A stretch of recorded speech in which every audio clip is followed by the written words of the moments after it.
कुंभ राशीच्या जातकांना संपूर्ण जुलै महिना कसा आहे? त्याचबरोबर या महिन्यामध्ये वास्तू वाहन खरेदीसाठी सुद्धा योग मध्यम स्थितीमध्ये दिसून येत आहेत.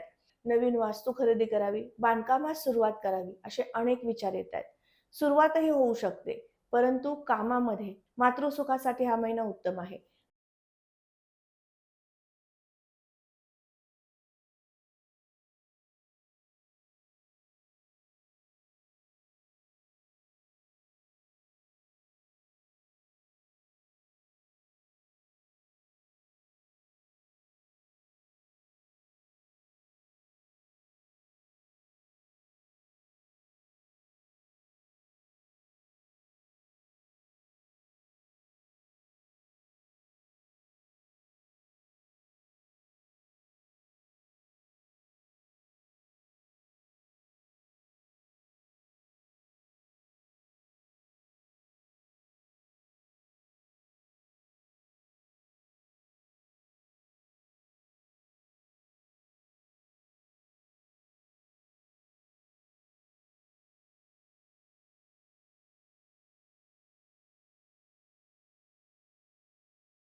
अधिक परिश्रमाचा आहे, अधिक कष्टाचा आहे असं आपण म्हणूयात.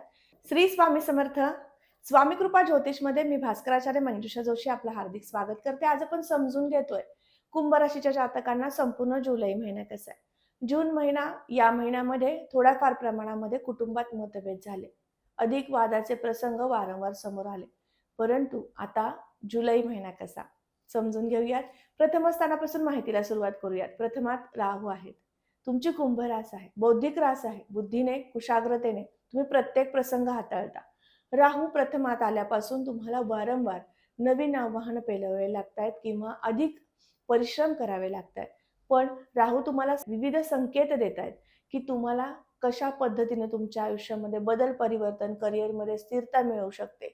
त्या संकेतांचा उत्तम असा तुम्हाला आधार घेता येऊ शकतो.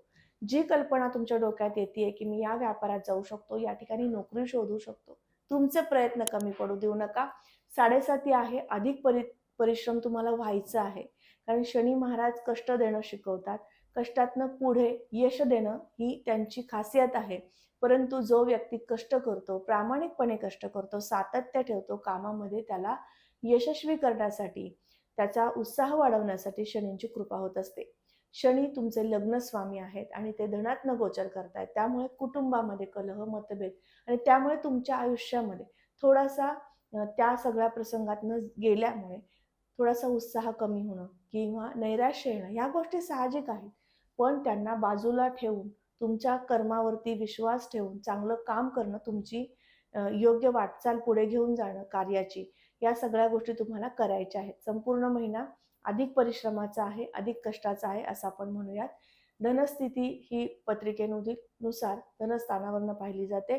सांपत्तिक स्थिती वाढवण्यासाठी तुमच्याकडनं जास्तीत जास्त परिश्रम या महिन्यात होऊ शकतात. कीर्ती प्रसिद्धीचे योग या महिन्यात संमिश्र आहेत.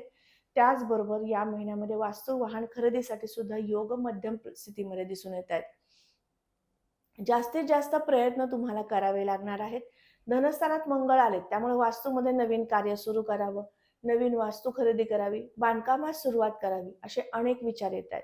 सुरुवातही होऊ शकते, परंतु कामामध्ये एक व्यवस्थितपणा किंवा कामामध्ये सुनियोजन या दोन गोष्टींना तुम्हाला सांभाळावं लागू शकतं.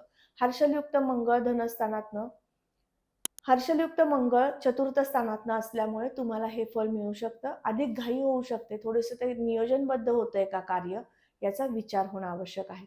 मातृसुखासाठी हा महिना उत्तम आहे. पंचम स्थान शिक्षण, संतती आणि प्रणय दर्शवते. या ठिकाणी मिथुन रास येते. बुधांचं गोचर वक्री अवस्थेमध्ये आहे. बुध वक्री अवस्थेमध्ये गेले 7 जुलै नंतर तुम्हाला प्रणय सौख्य देतील, मतभेद कमी करतील किंवा प्रत्येक गोष्टीमध्ये तुम्हाला जो अधिक उत्साह किंवा अधिक परिश्रम करावे लागतात, तो अधिक उत्साह तुम्हाला निर्मिती होते, पण आपोआपच तो उत्साह कमी होतो, अशा काही समस्या होत्या त्यातनं तुम्हाला बाहेर काढतील आणि योग्य पद्धतीने तुम्हाला तुमच्या कामामध्ये उत्साहवर्धन करून देऊ शकतील. परंतु ज्यांना शिक्षणासाठी प्रयत्न सुरू आहे, शिक्षण नवीन सुरू करायचं आहे, 10वी-12वीचे वर्ग तुम्ही आत्ताच पास आउट झालात, 10वी-12वीचे परीक्षा तुम्ही दिलेल्या आहेत आणि रिझल्ट लागले, तुम्हाला आता नवीन शिक्षणासाठी तुम्ही सुरुवात केलेली आहे, किंवा ज्यांना नवीन शिक्षण ॲडमिशन घ्यायचं आहे, अजून ॲडमिशन प्रोसेस सुरू आहे, अशा वर्गाला मी सांगू इच्छिते, नक्कीच या बुधांचं गोचर वक्री अवस्थेतील तुमच्यासाठी उत्तम आहे. तुम्हाला यशदायी स्थिती निर्माण करून देऊ शकते. तुम्ही कॉमर्स किंवा सायन्स साईडने ॲडमिशन घेताय, तुमच्यासाठी उत्तम आहे. याचबरोबर ज्यांना पत्रिकेनुसार, तुमच्या जन्मलग्न कुंडलीनुसार पुढे कुठे करिअर आहे, कुठल्या क्षेत्रामध्ये अधिक यश आहे, हे समजून घ्यायचं असेल, त्यासाठी खाली मी माझा WhatsApp नंबर दिलेला आहे, त्यावरती यायचं आहे. जन्मतारीख, वेळ, जन्मठिकाण ही माहिती तुमच्या पाल्याची नोंदवायची आहे आणि अपॉइंटमेंट फिक्स करायची आहे. नक्कीच आपण चर्चा करून त्यांच्या आयुष्यामध्ये त्यांना करिअरसाठी चांगली कलाटणी, योग्य काळ, कोणत्या साईडने ॲडमिशन घेऊन अभ्यास करून त्यांना मिळू शकतो याबद्दल चर्चा करू शकतो. प्रणय सुखाच्या दृष्टीने हा महिना संमिश्र असेल. पत्रिकेतील षष्ठ स्थान आरोग्य दर्शवतं. या ठिकाणी गुरु आहेत. षष्ठात गुरु आले की आरोग्यासाठी थोडासा खर्च वाढवतात, किंवा तुम्हाला व्यापारासाठी काही गुंतवणुकी करायच्यात, खरेदी करायची, काही वस्तू घ्यायच्यात, काही मशिनरी खरेदी करायच्या, त्यासाठी अर्थार्जन हवं आहे, तर ते अर्थार्जन प्राप्त करून देऊ शकतात. षष्ठातील गुरु बँकेकडनं लोन प्रकरण तुमचं सुरू आहे, पण ते होत नाहीये, तर या महिन्यामध्ये त्याच्यावरती विशेष लक्ष घालायचं आहे. ते काम होऊ शकतं आणि षष्ठातील गुरु तुम्हाला त्यासाठी न्याय देऊ शकतात. पत्रिकेत 6व्या घरात गुरु आहेत, खर्च वाढवणार आहेत. आरोग्यासाठी सुद्धा दुर्लक्ष करायचं नाही. आजारपणाच्या तक्रारी आल्या, निश्चित त्या लगेचच त्या बाबतीमध्ये मेडिसिन घेणं, आरोग्याची काळजी घेणं, योगा, प्राणायाम, मेडिटेशन करणं हे तुमच्यासाठी उपयुक्त आणि उत्तम असणार आहे. पत्रिकेतील षष्ठ स्थानावरनं रिअल इस्टेटमधील बिझनेस पाहतो आणि त्यातील गुंतवणुकी पाहतो. यासाठी सुद्धा षष्ठातील गुरूंचं योग्य असं तुम्हाला फळ प्राप्त होऊ शकतं. गुरूंचं ज्ञान किंवा गुरूंमुळे मिळणारे सांपत्तिक स्थितीमध्ये वाढ, या दोन्ही गोष्टी तुम्हाला जीवनामध्ये प्राप्त करून घेता येऊ शकतात. सप्तम स्थानाकडे जाऊयात. 7वं घर कशाचं आहे? 7वं घर जोडदाराच्या सुखाचं आहे. कुठल्याही प्रकारचे व्यापार सुरू करताय, त्या व्यापारामध्ये नवीन काही घेऊन येत आहे. तुमच्या जो पार्टनर आहे व्यापारातील, पार्टनरशिपमधील व्यवसाय आहे आणि त्याचा जो तुमचा पार्टनर आहे कामातील, त्याच्यासोबतचे मतभेद आहेत, हे वारंवार होत आहेत. हे वारंवार तुमच्याकडे जाणवत आहेत, कारण सप्तमामध्ये केतू आहेत, या ठिकाणी शुक्र आले. आता बदल काय होईल?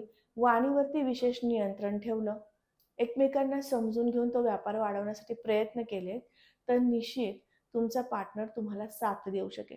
अर्थात हे तुम्हाला कुटुंबामध्ये सुद्धा करायचं आहे. तुमचा जो कुटुंबामध्ये तुमची जीवन संगिनी आहे किंवा तुमची पत्नी किंवा पती आहेत, यांच्यासोबतचं नातं सुद्धा दृढ कसं होईल, चांगलं कसं होईल, यासाठी शुक्र प्रयत्नशील असतील. शुक्र कधीही जेव्हा सप्तमातनं गोचर करतात, अन्यथा ते जरीही ते सिंह राशीतनं आहे, शत्रू राशीतनं आहे, तरी सुद्धा शुक्र तुम्हाला वारंवार प्रेम संवर्धनच करून देत असतात. सप्तमातनं जेव्हा ते येतात, त्यावेळेस तुमच्या पत्नीचं किंवा पतीचं सुख प्राप्त करून देण्यासाठीच येत असतात, असं म्हणायला हरकत नाही. त्यामुळे शुक्रांच्या कृपेने तुम्ही तुमचं नातं चांगलं करू शकता, बॉन्डिंग पुन्हा व्यवस्थित करून घेऊ शकता, नात्यामधली वीण घट्ट करून घेऊ शकता, अशा पद्धतीने योग आहेत. परंतु तुमच्या मनामध्ये त्यांच्याबद्दलचा प्रेमभाव किंवा आत्मीयता, या दोन्ही गोष्टी तितक्याच मोठ्या प्रमाणात करून घेण्यासाठी तुमच्याकडनं विशेष प्रयत्न व्हायला हवेत. कारण ज्यावेळेस सप्तमात केतू असतात, त्यावेळेस थोडंसं नात्यामध्ये दुरावा, अंतर निर्माण करून देत असतात. म्हणून तुम्हाला विशेष काळजी घेण्यास सांगितलं आहे. पत्रिकेतील भाग्यस्थानाकडे जाऊयात. भाग्योदय होईल का? नवीन नोकरी मिळेल का? नवीन नोकरीमध्ये स्थिरता असेल का? असे अनेक प्रश्न आपण या ठिकाणावरून पाहत असतो. आणि भाग्यस्थानाचे अधिपती शुक्र होता, जे सप्तमातनं केंद्रातनं गोचर करतायत. म्हणून भाग्यस्थानाची साथ मिळेल, तुमच्या भाग्योदयाला सुरुवात झाली असं आपण म्हणूयात. त्याचबरोबर नवीन नोकरीची संधी तुम्हाला उपलब्ध होऊ शकते. त्यासाठी थोड्याशा अडचणी आहेत, प्रयत्न अधिक दिसत आहेत, परंतु ते केले गेल्यास तुम्हाला निश्चित चांगलं नोकरीमध्ये सुस्थिरता किंवा नवीन यश मिळू शकतं. तुम्हाला पार्टनरशिपमधील व्यवसाय जसे आपण पाहिलेत, तसेच तुमच्या वडिलोपार्जित व्यवसायामध्ये सुरुवात करायची असेल, त्यासाठी सुद्धा गुरूंच्या कृपेने षष्ठातलं स्थान, गुरूंचं षष्ठामधलं गोचर तुमच्यासाठी विशेष स्थान निर्माण करून देईल. त्या व्यापारामध्ये तुमच्याकडून अधिकाधिक व्यापार वाढवण्यासाठी परिश्रम करून घेतील, अशा पद्धतीने उत्तम योग आहेत. पत्रिकेतील दशमस्थान कर्मनिष्ठता दर्शवतं. 10वं घर हे व्यापारासाठी खास मानलं जातं. तुम्हाला व्यापारामध्ये उत्तम असं यश मिळू शकतं. या ठिकाणी वृश्चिक रास आहे. मंगळांचं गोचर पंचमातनं शुभ स्थानातनं होत आहे, परंतु ते शत्रू राशीतनं गोचर करतायत. त्यामुळे काम करतायत, चिडचिड वाढू शकते. मी अधिक काम करतोय, अधिक मला परिश्रम पडतायत असे विचार येऊ शकतात. त्यामुळे अधिक चिडचिड होणं साहजिक आहे. त्यावरती नियंत्रण ठेवता आलं पाहिजे. ज्यांचा केमिकल संदर्भातील व्यापार आहे, उष्ण पदार्थासंदर्भातील व्यापार आहे, खाद्यपदार्थासंदर्भातील व्यापार आहे, हॉटेल व्यावसायिक वर्ग आहे, यांच्यासाठी हा महिना उत्तम आणि श्रेष्ठ असणार आहे.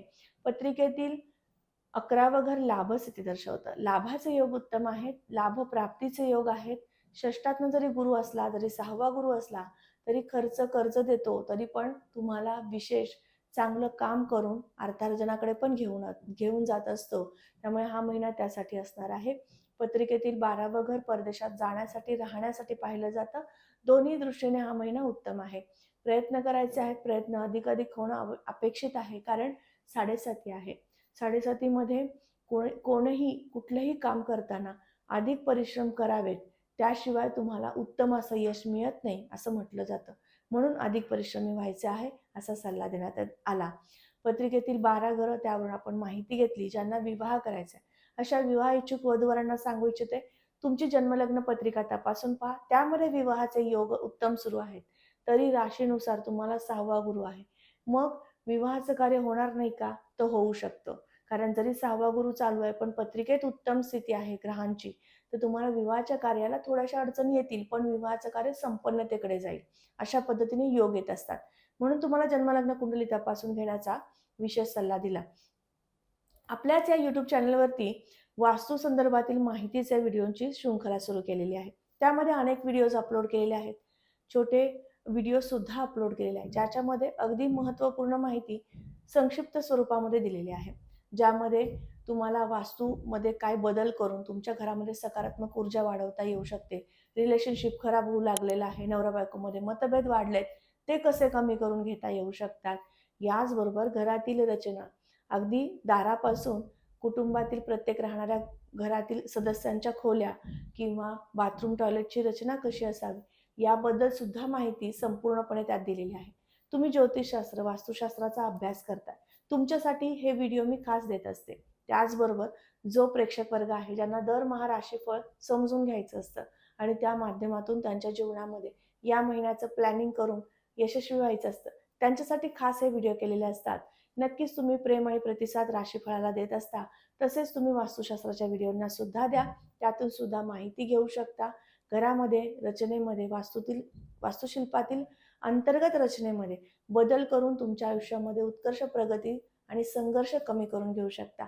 त्यासाठी खास ते व्हिडिओ आहेत, नक्की समजून घ्या. त्यांना सुद्धा प्रेम आणि प्रतिसाद द्या. आपल्या चॅनलवर तुम्ही नवीन असाल, नक्कीच चॅनलला सबस्क्राईब करा, बेल आयकॉनला क्लिक करा, लाईक आणि शेअर करायला सुद्धा विसरू नका. पुन्हा भेटणारच आहे अशाच महत्त्वपूर्ण विशिष्ट माहितीला घेऊन. तोपर्यंत आत्ता आपली रजा घेते. श्री स्वामी समर्थ. जय जय स्वामी समर्थ. रामकृष्ण हरी.